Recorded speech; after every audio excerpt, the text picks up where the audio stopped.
ఉన్న బంగారాన్ని విడిపించి ఆ రోజు ఆన్లైన్ రేటుకే మేము కొంటాం. Sharma gold company.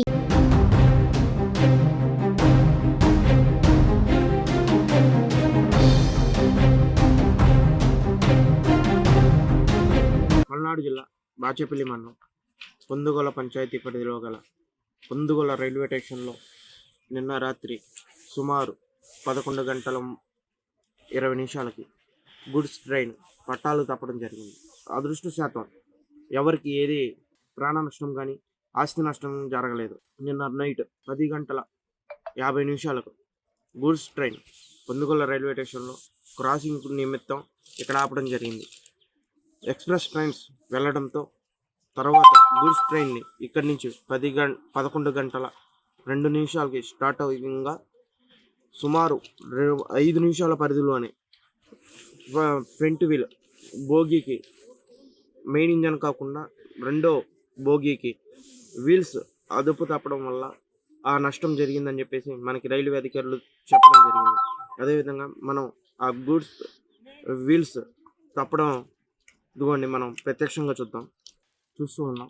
ఈ వీల్ అనేది పట్టా తప్పడంతో సుమారు ఒక 100 మీటర్లు పట్టా అదుపు తప్పడంతో లోకో పైలట్ అది గమనించి ఆ సాంకేతిక రూపాలను గుంటూరు డిఆర్ఎస్ఎం వాళ్ళకి వాళ్ళ పై అధికారులకి చెప్పడంతో వాళ్ళు హఠావుతిన స్టేషన్కి సుమారు గంటలోనే ఇక్కడ చేరుకొని ప్రజలకు రాకపోకలకు అదేవిధంగా ఎక్స్ప్రెస్ ట్రైన్స్ అదే లోకల్ ట్రైన్స్కి సుమారు 1.5-2 గంటల పరిధిలోనే క్లియర్ చేసి హఠావుతిన సుమారు ఒక 100 మంది నుంచి 150 మందితో వాళ్ళ సిబ్బందితోటి వచ్చి ఎటువంటి ప్రజలకు ఇబ్బంది లేకుండా రాకపోకలకు ఇబ్బంది కలగకుండా గుంటూరు డిఆర్ఎస్ రామకృష్ణ గారు వాళ్ళ బృందంతో వచ్చి ఇక్కడ వర్క్ అంతా చేపించేసి హఠావుతిన ఆ ప్రాబ్లమ్ని క్లియర్ చేయడం జరిగింది. నిన్న రాత్రి 7:00 నైట్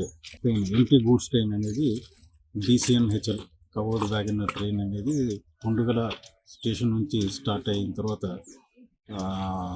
దగ్గరున్న ఎల్సీ గేట్ వరకు వెళ్ళేటప్పుడు ఒక వ్యాగన్ డీరేల్ అయింది. అది మెయిన్ లైన్ అబ్స్ట్రక్ట్ అయింది. ఇది వెంటనే ఇన్ఫర్మేషన్ మన కంట్రోల్కి గుంటూరు కంట్రోల్కి తెలియజేయగానే మేమంతా కూడా తోటి మన డివిజన్ బ్రాంచ్ ఆఫీసర్స్తో పాటు ART special accident relief train అనే స్పెషల్ తోటి వెంటనే ఈ గుంటూరు నుంచి పొండుగల స్టేషన్ వచ్చాము. ఈ వ్యాగన్ అనేది ఒక వ్యాగన్ డీరేల్ అయింది, ఒక ఫ్రంట్ ట్రాలీ వీల్స్ డీరేల్ అయింది. అది నైట్ 2:30కే మనం రీరియల్ చేసి మెయిన్ లైన్ ట్రాఫిక్ రెజ్యూమ్ చేసాము. దీనికి ఫర్దర్ ఇన్వెస్టిగేషన్ అనేది సీనియర్ ఆఫీసర్స్ లెవెల్లో ఎంక్వైరీ కమిటీ ఏర్పాటు చేసి ఇన్వెస్టిగేషన్ జరుగుతుంది. Singer trains mail express trains ఇంకో నార్మలైజ్ అయిపోయినాయి. యథా ప్రకారంగా ఇప్పుడు నడుస్తున్నాయి పనులు.